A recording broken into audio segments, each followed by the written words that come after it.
Саламатсыңарбы, урматтуу студенттер. Бүгүн биз сиздер менен өндүрүштүк имараттардын архитектурасы предметин карайбыз.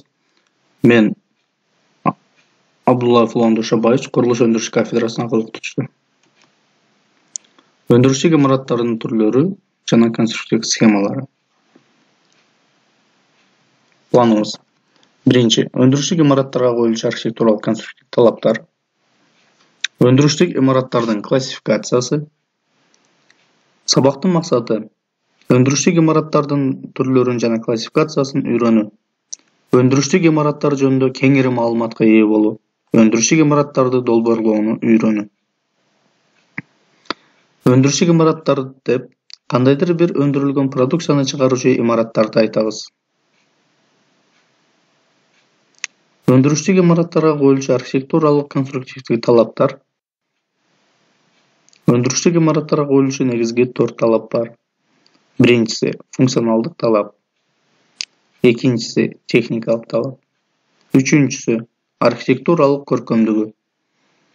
Төртүнчүсү экономикалык талап. Функционалдык талап технологиялык процесске жараша имараттарды туура долбоорлоо жана жабдууларды туура жайгаштыруу, өндүрүштүк процессти жана эмгек аянтчасын туура уюштуруу жана ошондой эле көлөмдүү пландоо жана конструктивдик чечимдери да функционалдык талаптан көз каранды болот.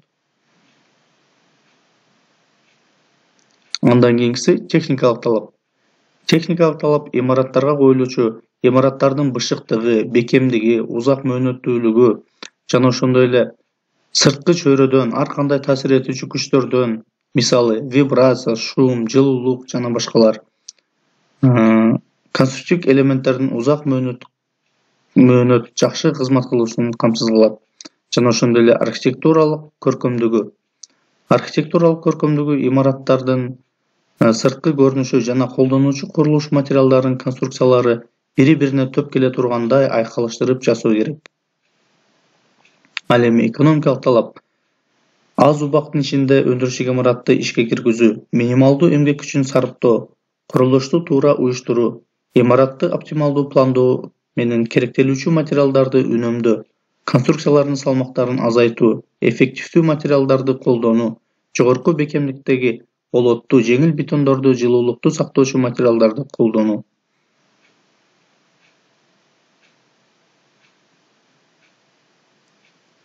Өндүрүштүк имараттардын классификациясы. Өндүрүштүк имараттар өндүрүштүн тармагына жараша бөлүнөт. Өндүрүштүк имараттар негизги 4 тайпага бөлүнөт. Биринчиси өндүрүштүк имарат, экинчиси энергетикалык имарат, үчүнчү транспорттук кампалык чарбанын имараты, төртүнчү көмөктөөчү имараттар же бөлмөлөрдөн турат.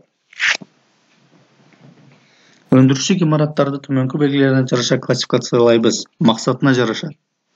Негизги өндүрүштүк имараттар. Өндүрүштүк имараттарга цехтер жайгашкан, даярдалган, өндүрүлгөн продукцияны чыгаруучу имараттар кирет.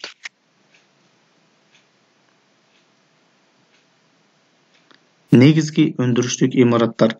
Негизги өндүрүштүк имараттар технологиялык процесс негизинен ошол жерде өтөт. Чыгарыла турган продукцияны ошол жерде даярдайт. Ошон үчүн бул имаратты негизги өндүрүштүк имарат деп айтабыз.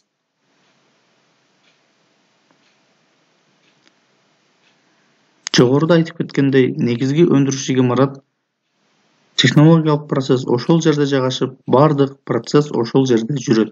Ошондуктан бул жайгашкан жерди өндүрүштүк имарат деп айтабыз. Көмөктөөчү имараттар же бөлмөлөрдөн башкача айтканда өндүрүштү тейлөөчү административдик конторалардан, ашкана, медициналык пункттар кирет. Чиймеде көрүп тургандай, өндүрүштүк имаратты башкаруучу административдик конторалар, ашканалар, медициналык пункттар, күнүмдүк турмуш тиричиликке адам баласына керектелүүчү каналарды айтсак болот.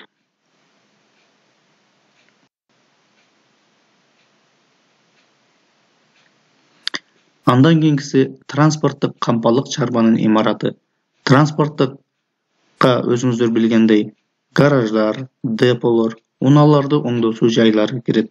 Ал эми кампалык бул даярдалган продукцияны, сырьёну, материалдарды сактоочу жай же болбосо даярдала турган, чыгара турган продукцияга керектелүүчү материалдарды, сырьёлорду сактоочу кампа болушу мүмкүн.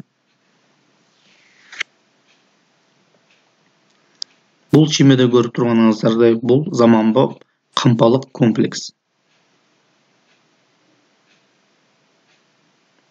Андан кийинкиси бул энергетикалык имараттар. Энергетикалык имараттарга ТЭЦтер, трансформатордук подстанциялар, котельниялар, компрессордук станциялар жана башкалар кирет.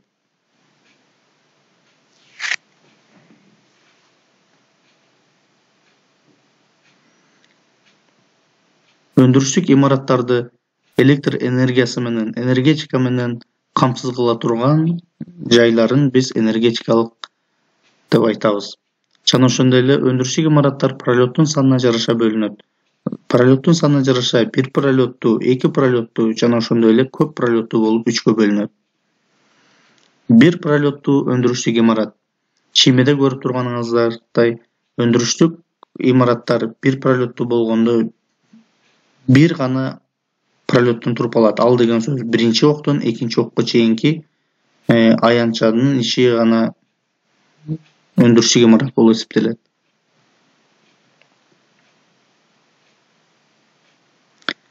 Бул чимеде 1 пролеттуу өндүрүштүк имаратты көрсөтүлгөн разрези көрүнүп турат. Асы, Бсы жана ошондой эле тиешелүү сүрөттөрү менен. 2 пролеттук өндүрүштүк имарат. Чимеде көрүп турганыңыздардай бул жерде 2 пролеттон туруп атат. А, Б жана В окторунан туруп атат. Ошондо бул Адан Бга чейин жана Бдан Вга чейин болуп 2 пролеттон туруп атат. Жана ошондой эле көп пролеттук өндүрүштүк имарат. Көп пролеттук өндүрүштүк имарат болгондо бул 2ден көп, 3 же 4 же андан дагы көп пролеттон турушу мүмкүн. Төмөндөгү чимеде көрүп турганыңыздардай жана ошондой эле кабаттардын санына жараша 1 жана көп кабаттуу болуп бөлүнөт. 1 кабаттуу өндүрүштүк имарат көбүнчө колдонулат жана ошондой эле көтөрүүчү транспорттук жабдуусуна жараша көтөрүүчү краны жок жана көтөрүүчү краны бар болуп 2ге бөлүнөт. Бул чимеде мостук краны бар өндүрүштүк имарат көрсөтүлгөн. Бул темир бетон конструкцияларын чыгаруучу завод ЖБИ көрсөтүлгөн. Бул жерде чыгарылган темир бетон плитасын унаага жүктөп аткан чиме көрсөтүлгөн.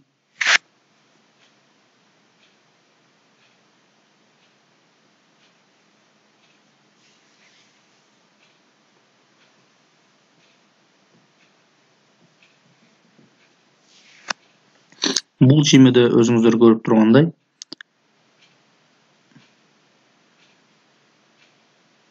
краны бар өндүрүштүк имараттар. Бул илинген, асылган подвесной кран болуп эсептелет.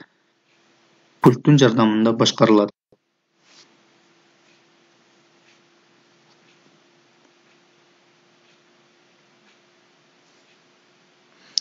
Покрытиясынын конструктивдик схемасына жараша өндүрүштүк имараттарды 3кө бөлөбүз. Биринчиси каркастык, тегиз жана ошондой эле экинчиси каркастык, мейкиндиктүү. Ал эми үчүнчүсү асылган, илинген покрытия.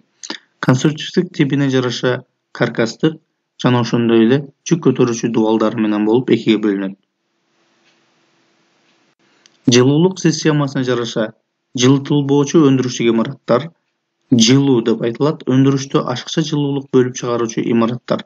Жана ошондой эле экинчиси бул муздак, кампалар сактоочу имараттар, эч кандай жылытылбайт бул жерлер. Жана ошондой эле жылытуучу өндүрүштүк имараттар, имараттардын ишин нормалдуу температурада кармоо керек.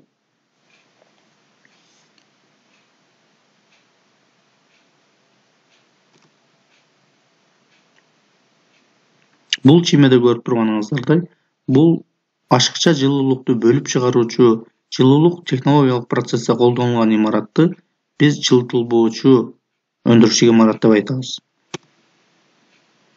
Андан соң бул чимеде муздак. Буга биз кампаны алсак болот.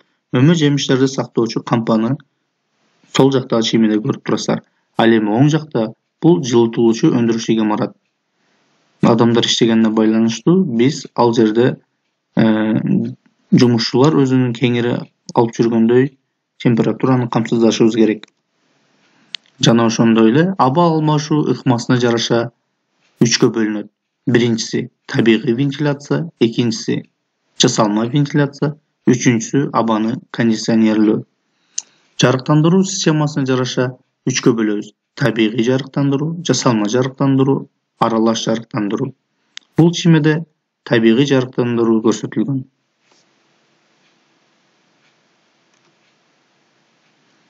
Бул чимеде жасалма жарыктандыруу көрсөтүлгөн.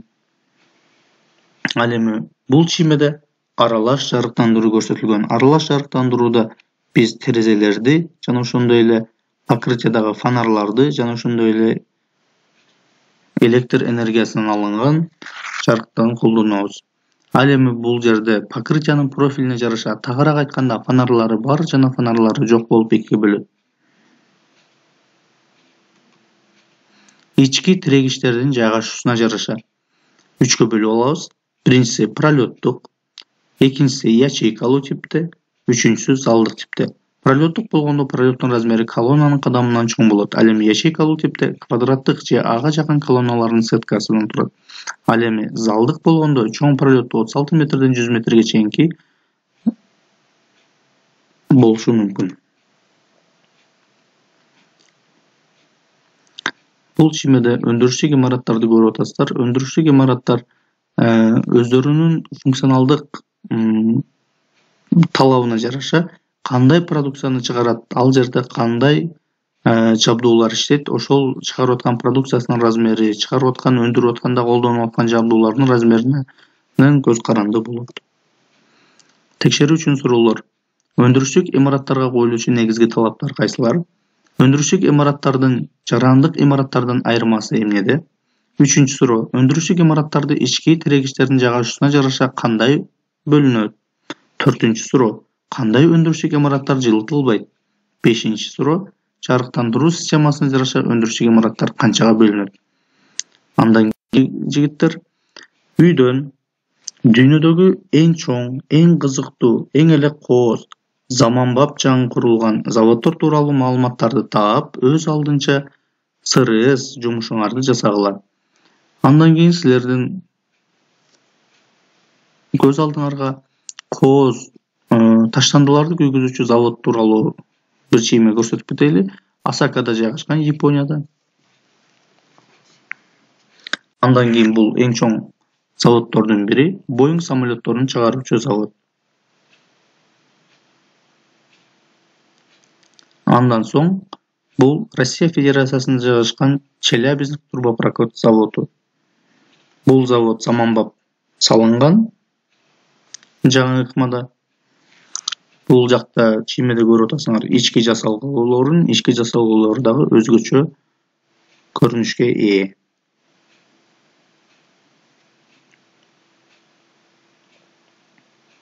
Ошондой укмуш, кызыктуу заводдор көп дүйнөдө. Көңүл бурганыңарга чоң рахмат.